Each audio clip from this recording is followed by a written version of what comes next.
kayak di kita nih IBL nih, dia jaga pemain lari dia dari coast to coast gitu. Dia ngikutin gitu.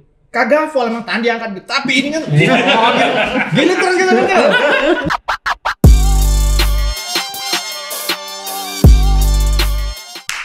Yo, ketemu lagi di Main Basket Podcast. Sekarang lagi berjalan seri 2. Ada yang support gadget deh, kok semuanya. Oh iya, Apple. Cuman kita tempelin stiker semua. Iya sih. Apple. Hah? Itu Anti Apple loh. ini mini. Enggak, itu Apple itu. Gua jeruk loh. Itu disembunyiin. Apple tapi ada tulisannya Huawei. Anti Google. Collapse. Collapse. Mau pingsan untuk collapse. Ya, anti Google tapi nge-postnya di YouTube. Nggak boleh ngomong gitu. Nggak Dengar boleh, sama dia. iya. Kita tuh kadang-kadang Dipantau. Gadget itu kan di AI ya.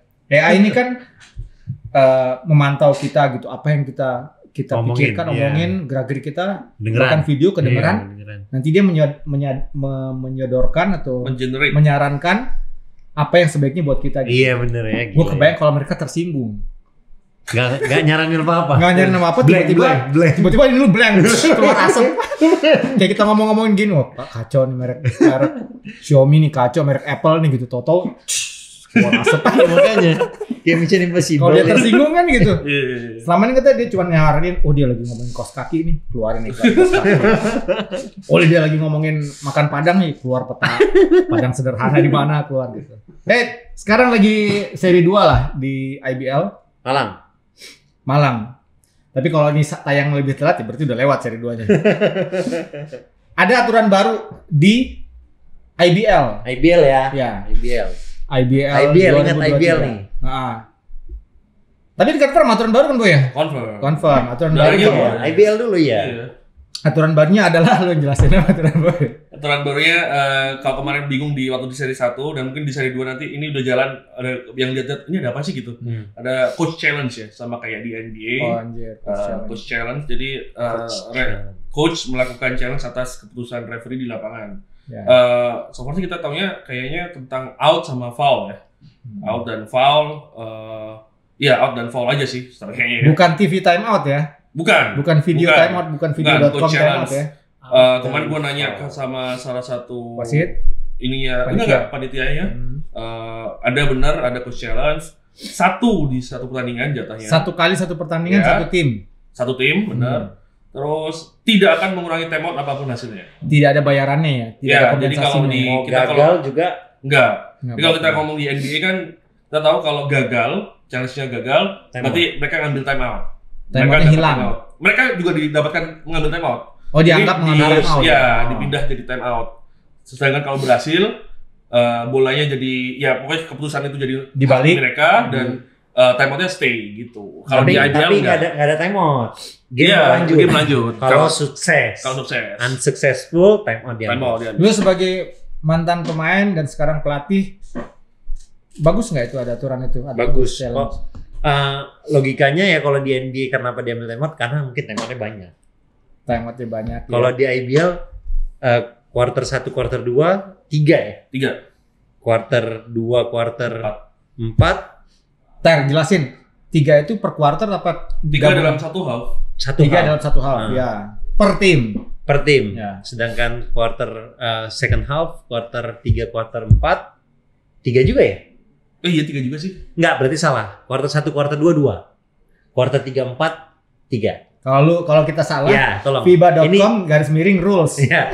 Ini yang kita tahu lah. Ya. Jadi oh iya benar. Ya. Satu quarter, ya, satu terus nanti nambah 2. Ya. Jadi kalau itu NBA yang 4 ya. Ya, time out di quarter 3 nggak diambil, bisa lu kumulasi di quarter keempat. Jadi lu punya 3 time out. Di quarter 4. Ya. Sedangkan quarter 1, quarter 2 cuma satu jatahnya. Jadi wajar lah kalau lu IRS namanya ya. Iya, coach challenge. Ya, coach challenge tapi ya IRS istilahnya. Lihat IRS. Instant replay system. Kalau berhasil nggak diambil timeoutnya. Iya. Jadi, tapi itu penting karena ya masih banyak yang gue lihat ya, masih banyak call yang nggak sesuai lah. Nggak sesuai kata pandangan si coach. Tapi beberapa pemain teman-teman gua ngepost di story selalu ngomong masalah referee ya di post beneran. Kenapa gua di call ini? Padahal gua nggak ngapa-ngapain. Setelah di review beberapa kali. Ternyata wasit betul. Enggak, ternyata dia bener wasitnya salah maksudnya. Dia gitu. si pemain bela diri. Kenapa gua diambil foul ya? Padahal gua nggak ngelakuin apa-apa. Nolak kali. Mukanya kali. Mukanya kali. Sambil gini. Rusak. Udah seminggu yang lalu. Jadi sangat up to date lah IBL sekarang. Bagus ya. Iya, bagus banget. Coach juga bisa lebih teliti, bisa merasa, ya harusnya pemain gua nggak nginjak garis out, harus pemain gua nggak foul kan bisa lebih. Iya. Kadang-kadang pemain yang kalau di NBA gua ngelihatnya ya, kalau di NBA satu pemain minta coach, kalau dia nggak diturutin kayak pemain itu kayak ini coachnya nggak bela gua nih gitu. Iya, ngerasa gitu ya. Tapi kalau pemainnya udah ngomong gini coach langsung tengok, pemain itu tuh seneng gitu. Ternyata salah juga. Itu yang sebel ya. Itu yang bikin kayak ya lalu makanya official timnya NBA itu ada berapa yang banyak ya ngeliatin. Jadi mereka ngasih tahu ambil nggak nih, ambil gitu ya. Iya. Lu setuju Boy itu ada coach challenge itu? Setuju sih, kalau setuju sih setuju, tapi banyak masih yang apa ya, untuk sampai sana itu sama sebenarnya kayak bola. Kenapa di bola Indonesia belum ada VAR? Untuk sampai ke sana itu banyak sekali gitu loh yang harus ditempuh. Salah satunya adalah kamera menurut gua. Ada berapa angle ada berapa ini gitu. Karena at some point tuh kamera kan kalau yang kita bisa lihat kan di lapangan ada di bawah ring 2, di tengah lapangan 1, itu di pinggir ya, di apa? Pojokan. Mid. Pas di garis tengah, di diagonal ada di 1, terus di atas, di atas 2, satu lagi ada di ujung yang IBL 1 gitu. Ya di IBL kemarin ya, di seri 1 Bali utamanya. Total berapa tuh? 1, 2, 5 gitu. Tapi masalahnya kan dengan kayak gitu pun ada sudut-sudut di mana blind side kan. Nah itu yang nanti jatuhnya apa ya, lebih ke wasting time menurut gua. Jadi kan diambil tapi, nah misalnya kalau kejadiannya di corner gitu, terus corner bola out tepisan 2 orang kayak gini, siapa kameranya, dari mana kameranya? Ya itu maksud gue, di titik-titik tertentu mungkin akan jadi sulit juga untuk menentukan keputusan meskipun sudah melakukan coach challenge, sudah melakukan melihat IRS gitu karena sumber daya. Tapi kalau secara konsep ini bagus, ini bagus karena apa ya? Ya karena di level profesional memang harusnya game itu berlangsung cepat, dan sangat toleransi kesalahan itu jelas ada dari referee kan gitu. Jadi saat ada kesalahan dan yakin kalau emang enggak ini bener yang tim gua bener nih gitu, ya silakan diambil gitu. Cuma mungkin ya kalau nggak mengurangi time out itu yang juga jadinya kayak akhirnya di seri Bali kemarin kayak quarter 2 diambil, quarter 3 diambil gitu kan. Jadi kayak bukan sesuatu yang dia ngambil di quarter 3, quarter 2, quarter 3 gitu bisa diambil. Itu. Iya, bisa aja gitu. Ya karena nggak mengurangi apa-apa kan. Kalau misalnya ngurangin timeout kan dia kan berpikir ini gua harus maksimalkan sebagus mungkin, iya kan. Kapan di quarter 4 kayak atau apa gitu.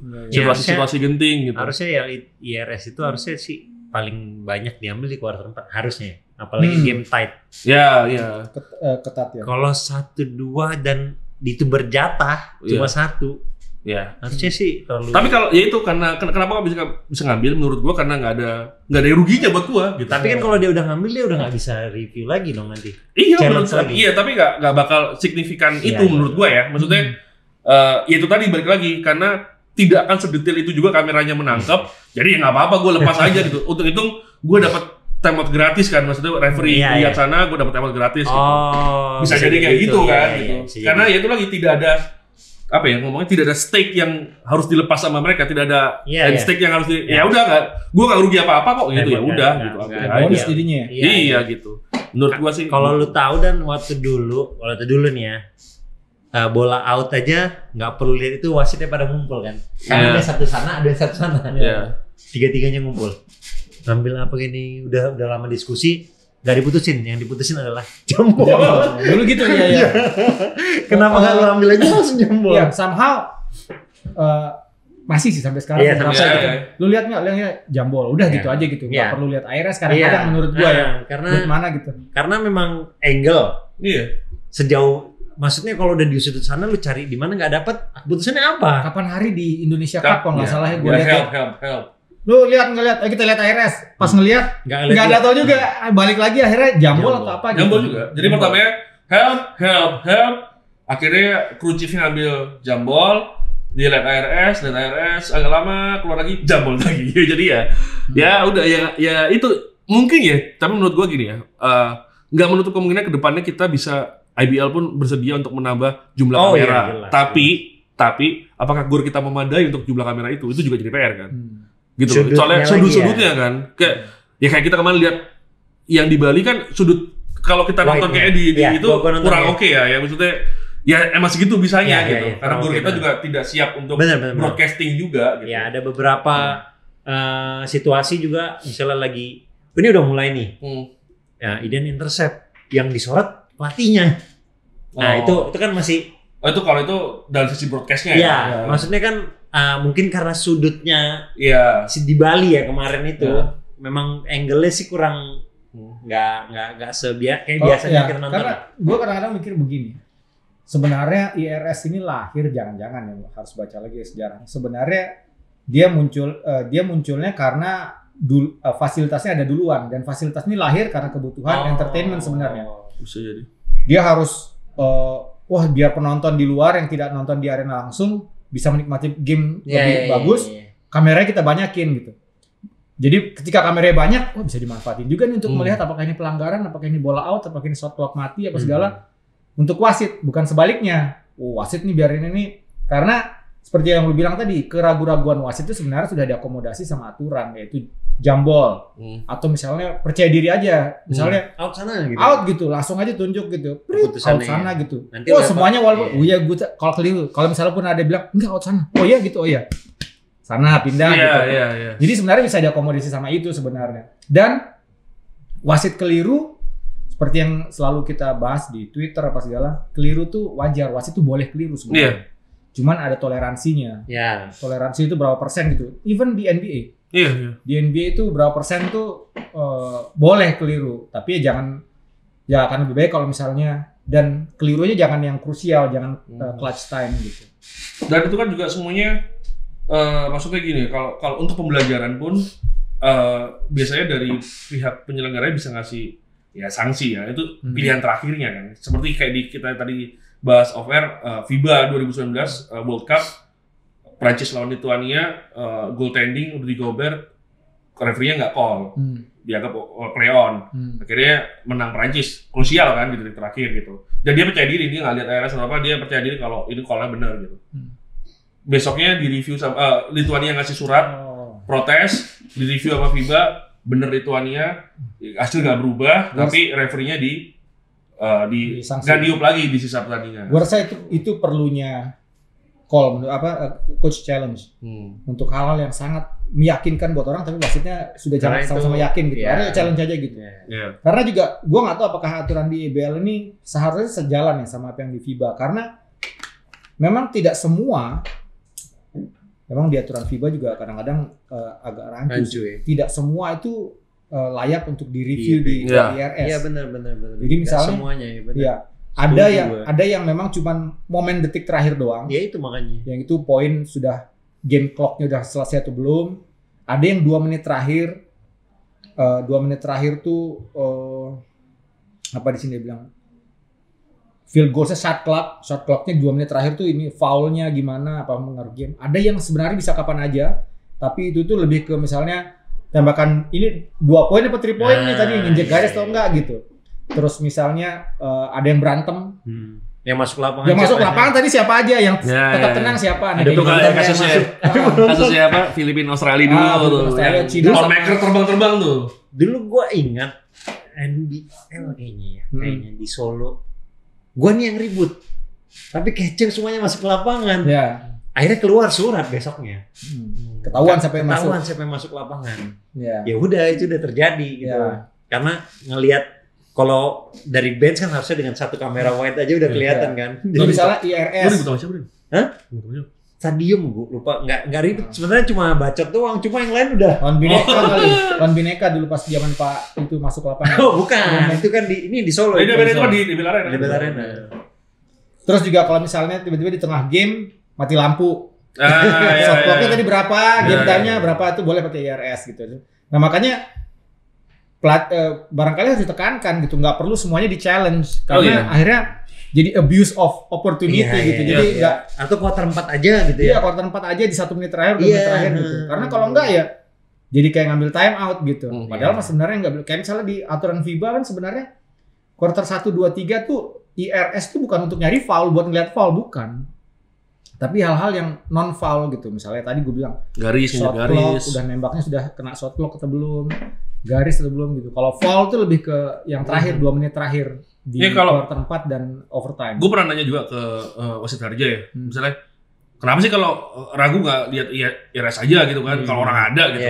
Kalau zaman dia ya nggak apa-apa kalau mau lihat, tapi ya itu juga mempengaruhi penilaian performa dia. Berarti kalau dia call kok malah lihat dulu gitu loh.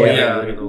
Jadi emang sebenarnya sudah kalau secara aturannya FIBA emang sudah cukup jelas sih emang sebenarnya. Iya, tapi ya balik lagi kan itu kita di liga sebenarnya juga berhak mengotak-atik aturan based on liganya aja gitu loh. Jadi ya kalau kemarin mungkin juga ini part dari IBL berusaha ingin lebih entertain ya. Maksudnya nambah unsur entertain, nambah unsur apa ya, lebih interaksi dengan penontonnya dengan ini bagus sih. Tapi kalau saran gua sekalian tambahin aja pakai mix sekalian aja gitu. Jelasin. Iya, ngomongin aja referee-nya ngomong apa gitu sekalian aja gitu. Nggak nanggung juga kayak NBA langsung aja lah udah challenge unsuccessful atau apa gitu langsung aja. Tapi gua kalau nonton NBA ya, kita nonton NBA tentang coach challenge itu, gua tuh kadang-kadang ngerasa bahwa ini kayak nggak adil nih gitu. Maksudnya coachnya challenge, misalnya dia foul gitu bilang, dia bilang offensive foul misalnya. Enggak, coach challenge gitu. Itu kadang-kadang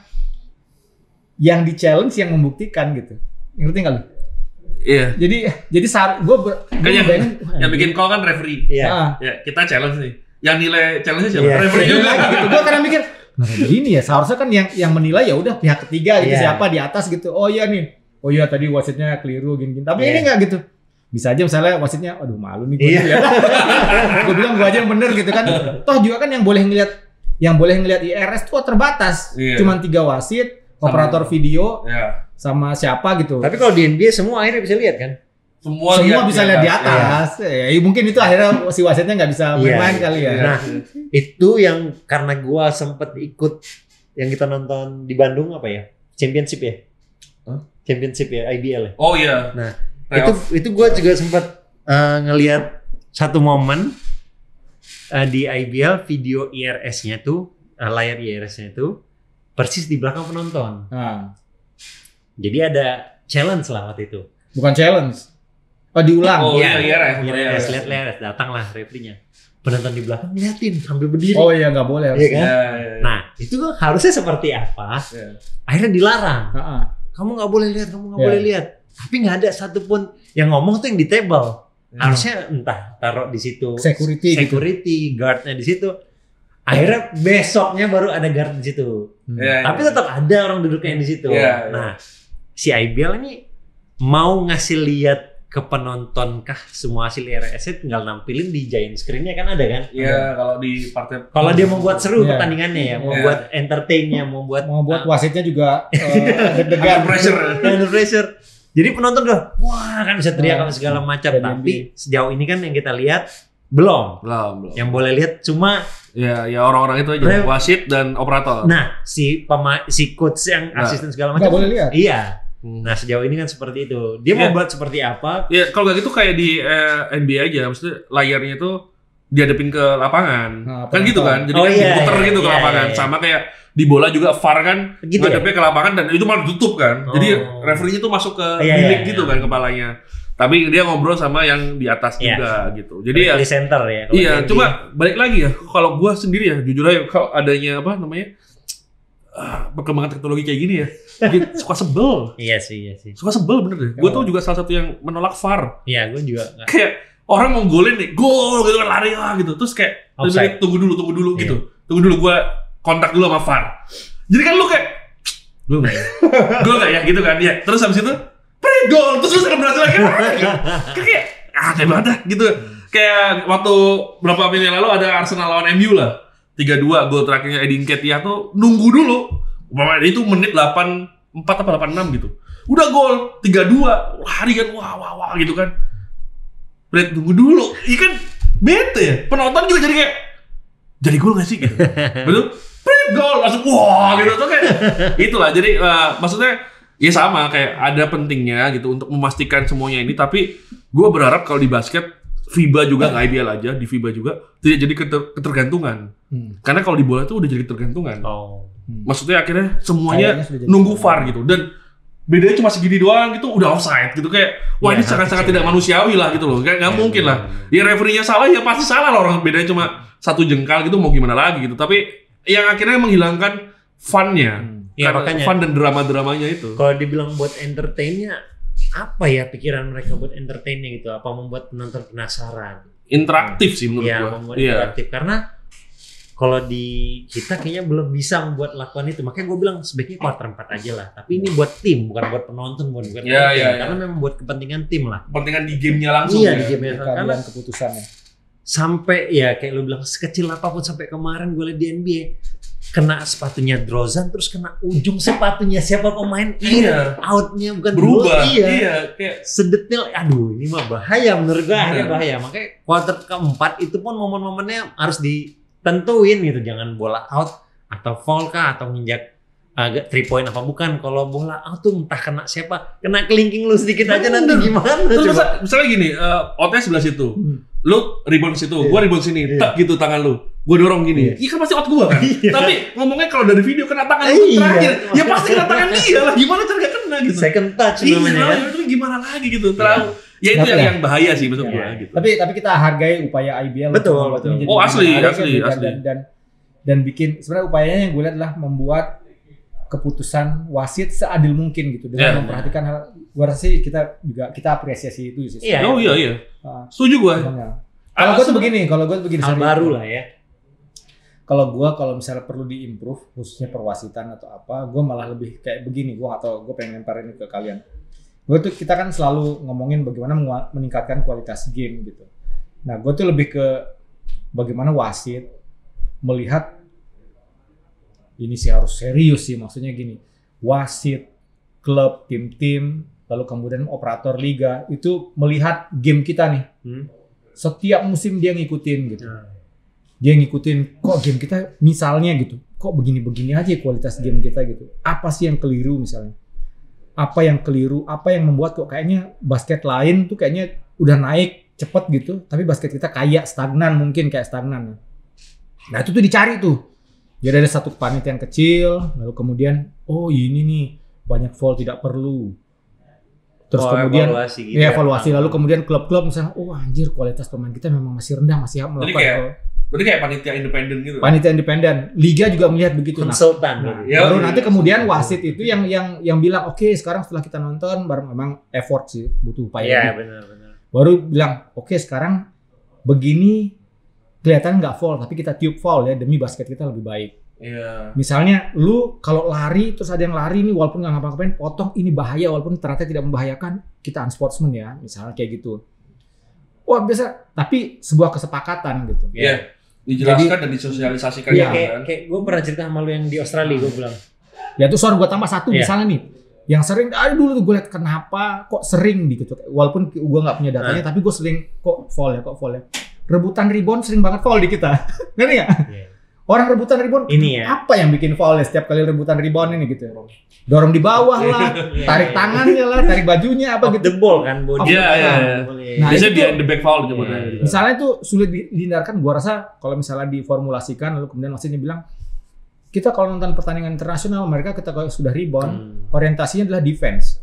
Misal orientasi defense. Jadi bukan sehingga minim sekali misalnya nih terjadi foul. Jadi oke, supaya kita bermainnya lebih cantik, whatever lu bikin foul sengaja tidak sengaja di rebound, gue kasih teknikal ya gitu. Misalnya bisa sekeras itu sehingga game kita bisa bergerak ikut maju gitu.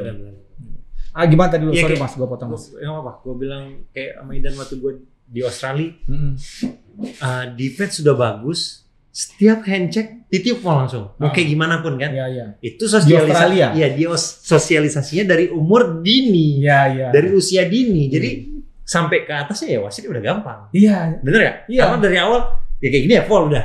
Iya betul. Iya. Nggak ada kebingungan lagi buat ngambil niupnya. Nah itu kan harus sosialisasi dari usia dini. Iya. Jadi sampai ke atas ya udah semuanya defense seperti itu. Betul. Kalau lu handshake udah pasti foul udah. Iya, jadi makanya kalau misal di game tuh gue kadang-kadang lihat gini, pemain kan kadang-kadang cuma butuh ngerasain feeling lawannya gitu. Tak gitu. Tapi gitu satu gitu wasitnya langsung ngasih tahu gitu. Wait, watch your hands gitu. Nah, kayak gitu pak gitu. Jadi dia tahu, iya ya gue tahu udah gak akan megang lagi, cuma dia feeling yang dia ngejaga tuh siapa gitu. Jadi wah. Ya itu kayak itu semua pemain perlu itu kan. Soalnya kayak gue pernah ceritanya si Shaq kan. Katanya setiap ada pemain kecil guard yang lewat, dia tuh selalu megang pantatnya, ditepuk gitu sama dia, supaya dia tahu kalau dia lewat situ tuh. Jadi dia kayak gitu, dia langsung di sini kayak gitu. Sama emang maksudnya ya ada hal yang dilepaskan emang kan ditoleransi kan. Tapi kalau kayak gini ceritanya dalam masalah usia dini tuh, berarti emang balik lagi ke obrolan yang selama ini. Tapi maksudnya emang harus ada kurikulumnya gitu, dan yang dimulai sejak sangat-sangat dini kurikulum basket Indonesia gitu, KBI. Kayak Larry Nance Junior kemarin lihat loh. Nggak lihat tuh. Kan satu tim sempat sama Kevin Love. Nah, lagi bola ini. Di Cavaliers ya. Iya, dipukul pantatnya. Iya. Sama Larry Nance ngomong ke wasit, "That's a foul," katanya. "You slap me," katanya gitu. Cuma kan ya wasit harus ngerti juga, makanya harus tahu juga wasitnya mereka itu cuma satu tim, teammate dulunya, jadi ya itu bercandaannya. Iya karena kan kayak di kita nih, IBL nih, dia jaga pemain lari dia dari coast to coast gitu, dia ngikutin gitu. Kagak foul emang tangan diangkat gitu. Tapi ini kan gini terus gitu. Jadi terus nah itu tuh kan menurut gua harus diedukasi. Edukasi itu bukan dikasih tahu ya, tapi dikasih tahu. Lu begitu lu foul udah pasti jelas. Jadi enggak usah lu tangan gua dites tangan dan perut lu kemana-mana gitu. Gitu. Dan wasitnya tahu pemain ini. Nah, setiap dia melakukan itu ya udah. Jangan ada call yang berbeda buat pemain ini. Itu harus konsisten. Benar. Kalau tiba-tiba enggak kan jadi pertanyaan apa segala macam. Dulu tuh pas zamannya NBL Indonesia ada penerapan ground rules. Jadi memang diformulasikan ini kecenderungan yang tidak baik bagi para pemain kita nanti kalau main di internasional enggak. Lalu kemudian disosialisasikan wasit, basketball operationnya liga ngasih tahu. Nih kecenderungan tuh gitu. Megang di sini, bedorong. Kan kita kan cuma kelihatannya megang, tapi kalau pemain ini kan megang powerful gitu. Nah, bagaimana hal seperti itu tuh bisa mempengaruhi permainan. Jadi jangan buat game gak seru juga gara-gara itu gitu. kan. Kadang-kadang misalnya gini, kita pas udah main di internasional, balik kita skip ke main internasional. Foul apanya? Misalnya kita suka nanya, kok foul sih gitu-gitu. Padahal di internasional emang foul gitu. Cuman di kita aja kagak di call gitu. Padahal di internasional emang foul itu emang nggak boleh kayak gitu. Jadi, nah itu tuh menyesuaikan. Gua kadang-kadang mikir ngeliat situasi yang si Rudy Gobert itu pernah terjadi di NBL. Gue inget banget. Gue lupa ya kejadiannya seperti apa. Besoknya semua nggak tahu gue manajer apa pelatih ngumpul di satu tempat, undang itu wasit yang nge-call salah. Oh, yang salah call itu? Iya. Gue lupa kejadian apa. Itu semua tim tapi? Iya, satu tim ini udah selesai pertandingan masih nggak terima keputusan itu. Dianggap ini keputusan yang sangat salah. Semuanya datang, wasit itu datang. Si mungkin basketball operationnya juga datang, ada di situ. Ya udah mereka evaluasi semuanya. Itu waktu itu pernah kejadian. Gue ingat kejadian di Malang itu gue ingat. Tapi gue nggak tahu ya. Apa kejadiannya, gue inget orang-orangnya inget gue. Taruh di Malang, itu sebelum NBL jangan-jangan? NBL. Hah? NBL. Karena dulu di Malang pernah kejadian di Masakti Cup tahun 2009 atau 2010 awal sebelum itu. PJ lawan Aspak kalau nggak salah. Bolanya airball dibilang masuk ke wasitnya. Serius? Iya itu kejadian. Karena jaring soalnya kali ya? Iya kayaknya gitu, cerat gitu. Jadi dibilang masuk tapi sampai game. Gue lupa itu PJ lawan Aspak kalau nggak salah. Mungkin itu kali. Pokoknya orangnya itu, yang tim yang itu memang. Yang lo bilang. Akhirnya semuanya ngumpul karena itu benar-benar dia nggak terima keputusan itu. Dia anggap dia berasa paling benar, dia ngelihat semuanya ngumpul di kantinnya Bima Sakti itu. Situ semuanya ngumpul. Iya udah diomongin lah semuanya udah. Ya memang harus seperti itu. Jadi karena kekonsistenan si coach si referee waktu itu masih ya. Zaman dulu gue belum lihat sih wasit internasional ya. zaman dulu. Maksudnya mereka yang lisensi FIBA nggak banyak ya. Nggak banyak. Jadi mungkin pelatih merasa paling benar. Jadi akhirnya si coach itu ini wasitnya salah niup. Akhirnya semuanya kumpul. Iya. Si referee pertandingan, terus yang di tables apa namanya? Iya, kepala komisaris ikut semuanya, pokoknya yang ada di lapangan di hari itu semuanya ikut sama seluruh tim. Atau lagi yang bagus tuh dulu gua ngobrol waktu kemarin di 5 kan kebetulan satu lantai sama referee ngobrol juga sama Mas Arja bahwa perlu diingat bahwa aturan-aturan basket yang terus berkembang dari tahun ke tahun FIBA Rules 2017, 19 semuanya itu tuh mulainya bukan dari wasit, dari pelatih dan pemain. Betul. Ini tuh harusnya nggak apa-apa. Ini tuh nggak perlu di-call. Ini nanti ke depannya kayak gini.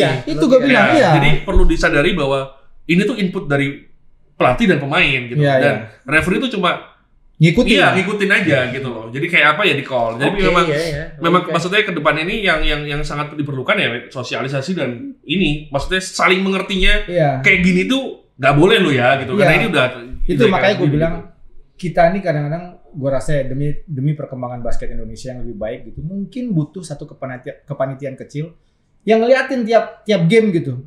Ini kelebihan kita apa? Kelebihan kita klub-klub ini, tim-tim Indonesia ini kelebihannya apa? Kekurangannya apa? Jadi nanti kepanitiaan itu akan bikin gitu. Oh ini kelebihan ini harus didorong lagi nih lebih bagus nih.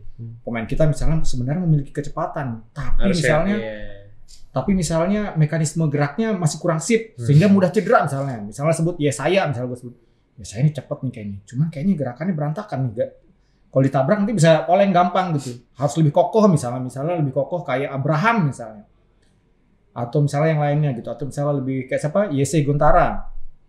Nah, begitu juga, wah ini kekurangan kita apa ya? Wah kekurangan kita masih gerasa gerusu nih gitu. Tembakannya masih apa nih? Berarti, nah itu gitu ngarahinnya. Ya kayak gue pernah cerita gue dapet technical foul waktu gue di technical foul nge-foul si Pras. Gue tuh jarang dapet technical foul. Gue nonton tuh kayaknya. Gue juga sampai mikir gitu. Gue tanya dong, kenapa gue technical foul? 2014 ya? Di Solo lah, gue lupa tahun berapa. Kenapa gue technical foul? Dia cuma ngomong gini, lu gak pernah ngelakuin itu selama pertandingan, selama lu season, selama lu berkarir. Dia bilang, hah? Lu sampai merhatiannya sampai segitu. Iyalah. Masa gara-gara gue nggak pernah melakukan itu dianggap technical foul gitu loh? Ya, bisa ya. Padahal memang itu gue extra move karena gue udah foul, terus gue mau mutar. Jadi sikut gue kena, kena dadanya Pras technical foul. Iya. Dianggap berarti lu niatnya beda nih. Iya. Kayak niat beda gitu. Bukan ekstra memang mau memang mencelakai. Iya, mencelakai. Tapi gue memang harus memutar demi keselamatan gue juga. Kena Pras. Iya, kena Pras. Memang gue bete aja sama Pras. Enggak, ini bener juga sih. Ini kan yang selalu kita bahas bahwa referee ini call-nya based on habits juga. Iya. Jadi bukan hanya pemain yang based on habit, referee itu juga based on habit. Jadi begitu ada drive, lu masuk udah ambil step layup, tiba-tiba tangan lu gak di bawah, ngapain aja. Begitu si pemain selling, wah gitu, ya foul. Gitu loh. Karena udah kebiasaan nih kalau di bawah pasti dia nahan bola, selesai. Tapi ya itu yang memang kadang-kadang sering susah dipahami. Angkat aja tangannya gitu. Terus lucunya turun terus, gue naik kok. Iya. Ya tadi turun bro. Naik tapi pinggulnya miring. Gue paling seneng tuh yang gini deh. Nggak kena gitu. Semua denger bro. Gini dulu. Gue handsome. Iya. Gue handsome. Ya semua lihat. Semua begini begitu. Apa gitu. Tapi memang harusnya referee masih bisa diajak diskusi dengan cara ngomong kita lah gitu. Oh iya. Tapi kan beda kalau di lapangan. Iya, kadang mereka nganggap kita mau diskusi tapi mereka nganggap udah foul gitu loh. Cuma mau pengen diskusi karena ya nggak tahu ya, memang banyak selalu ngomong harga makanya di cara penyampaiannya memang cocok aja lah gitu. Ngomong sama harga tuh cocok. Gue pernah lagi di backcourt mau ke frontcourt di foul terus bola sideline. Sisa waktu tinggal 18 shot clock. Gue takut dong. Gue gak mau passing ke backcourt dong. Iya, takut excited kan? Iya, gue passing ke frontcourt. Turnovers. Dia ngomong ke gue, gak apa-apa lu passing ke belakang. Di reset. Kan, akhirnya gue tahu. Gue gak tahu. Nol possession waktu itu mungkin. Iya. Karena nggak kalau foul di bawah. Iya di bawah itu bisa balik ke backcourt. Dihitung lagi dari 1, nggak dari second lagi gitu. Oh iya. Jadi lu masih punya kesempatan. Foul, kondisi foul ya. Iya 8 detik masih ada di. Itu gue sekarang udah berapa kali lihat tuh ya. Pemain Indonesia sudah sangat aktif. Iya. Beberapa. Gue inget tuh waktu bolanya inbound, gue lupa siapa ngomong. Ada yang nanya gini. Gue boleh gerak gitu ya, gue boleh gerak ya. Dia nanya gitu. Ref boleh gerak gitu. Kadang-kadang ada traveling di luar kan. Moses kalau nggak salah. Kevin Moses kalau nggak salah. Boleh gerak gitu. Boleh gitu. Ya udah baru itu ya penting juga gitu. Harusnya apa yang kita tanya mereka bisa jawab. Iya benar. Harapan gua tentang aturan yang mungkin pemain masih rancu dan takut salah. Iya. Tanya aja gitu. Dan harapan gua ya coachnya juga. Tapi kalau wasitnya juga. Gua berulang-ulang mungkin sudah lebih dari 1 kali 2 kali gua ceritain ini. Ada satu wasit Malaysia tuh gua suka banget. Wasit 3x3 yang tatuan banyak. Siapa namanya? Sekarang dia lagi banyak Noob 3x3 di Asia. Gue seneng pas kemarin di Bali tuh ada dia. Gue seneng dia ngositin. Kenapa? Kalau dia pernah dia murah senyum, terus setiap kali ada yang kelihatannya gestur pemain itu protes atau nggak puas itu sama dia dipanggil. Sini. Kenapa? Apa yang bikin lu resah? Kayak seolah dia ngomong kayak gitu. Jadi gue perhatiin, anjir wasit ini keren banget ya. Setiap pemain kelihatan gesturnya resah atau nggak setuju sama wasit, sama dia dipanggil. Sini. Apa yang bikin lu gelisah? Kenapa? Apa yang gue salah gitu? Nanyain, oh ini tuh gini. Udah selesai. Anjir ini keren banget wasit ini. Kan berapa kali gitu. Semua omongan dia sesuai apa yang kita mau dengar. Iya, yang gue suka tuh gitu paling mas. itu kan. Yang ngedumel pas gue, dia dipanggil. Kenapa lu? Sini. Anjir kata gue. Kan itu kayak nambah kerjaan tapi bagus banget gitu. Iya, karena keren banget nih wasit. Pemain cuma pengen apa sih? Lu kenapa nyuruh gua? Kenapa? Apa yang terjadi? Dia jelasin segala macam. Kan dia tinggal ngomong pandangan gua, ngelihat lu gini. Udah kan sesuai pandangan dia. Nggak bisa lu ya nggak ada karena gua pengen niup kan nggak mungkin gitu kan jawabannya. Karena pandangan dia ngelihat kita foul, ngelihat traveling, ngelihat tangan kita jahil. Mukul ya dianggap foul sama dia. Ya udah. Ada kalau di NBA mah ada kalau pengen gue main niup aja itu ada. Ada soalnya NBA itu. Dan gue rasa juga dia kayaknya wasit punya hak itu seharusnya. Jadi ada nggak bisa gue jelasin sekarang misalnya. Udah emang lu salah lu percaya sama gue. Gitu. Kan kita udah salaman di awal misalnya.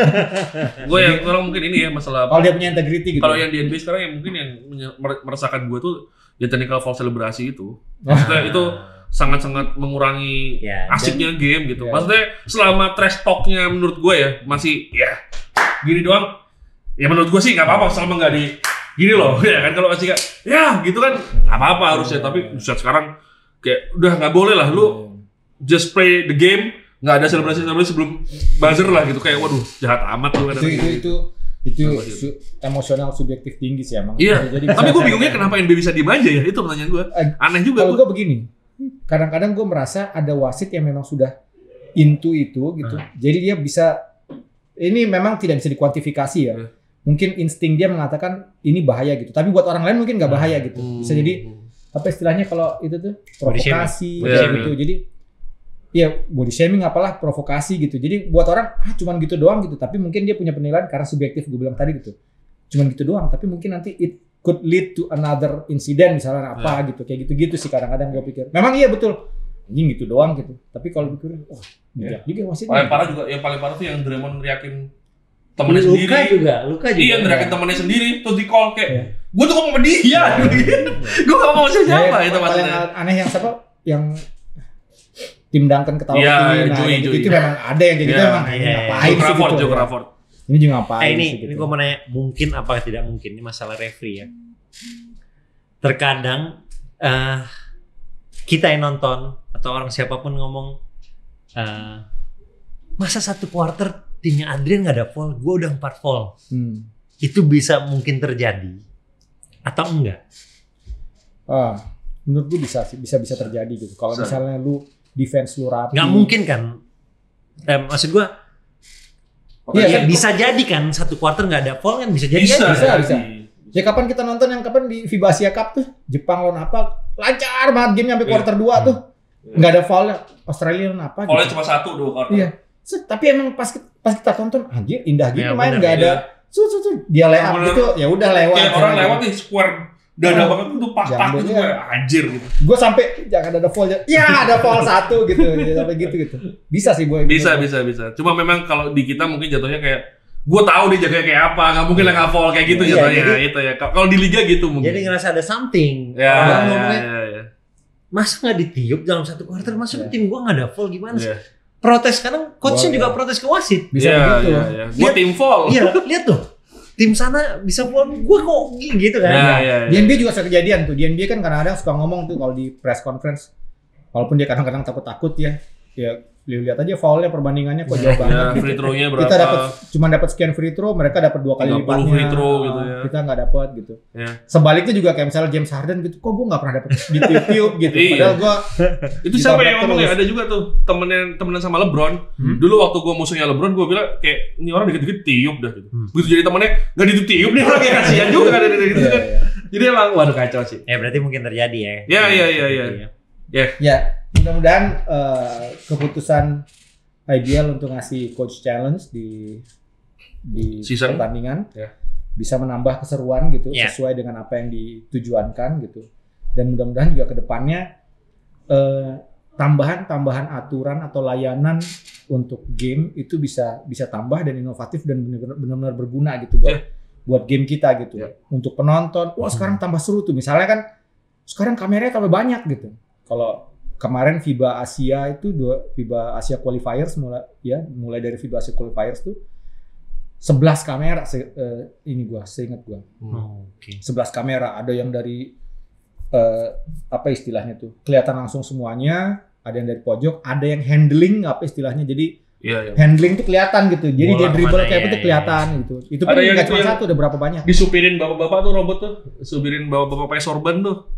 Iya. Disupirin di bawah tuh. Pakai robot. Yang pakai terus ada yang begini juga, misalnya ini ring, ada yang begini di sebelah sini. Yang apa istilahnya kalau di NBA kan ada gini tuh. Terus ada yang mungkin buat goaltending ya. Nah, bisa ya golden. Glide cam kata kita. Gliding. Karena kan aturannya FIBA once ball touch the rim lu bisa touch kan. Kalau di FIBA boleh ya. Iya kan? Enggak goaltending kan? Enggak. Kalau di NBA selama dia masih di situ enggak boleh. Iya, enggak boleh. Iya. Iya. NBA jelek sih. Iya. Tanya Luka. Easy buat Luka buat poinnya. Buat semuanya gampang. Jujur aja buat semuanya gampang. Oke, sip. Panjangan nih tadi mau ngomongin itu doang. Tapi keren sih ya IBL. Padahal kita mau bikin satu episode lagi ya. Iya. Tapi kok ternyata udah panjang episode ini. Oke, terima kasih. Mas, bunyikan lonceng. Jangan lupa subscribe channel Main Basket Podcast yang tayangnya kalau pengen tahu ada video terbaru dari kita, nyalakan notifikasi di akun YouTube kalian. Dan juga sharing video ini. Bukan dong. Satu platform lagi. Spotify. Oh, Spotify. Kita sekarang di Spotify. Dengerin kita juga di Spotify. Kalau yang kemarin-kemarin masa nggak suara doang, ada suara doang nih ada sekarang. Di Noise perlu nggak di Noise nih? Noise. Kok iklan lagi kita sama lagi. Di Noise kayak ini.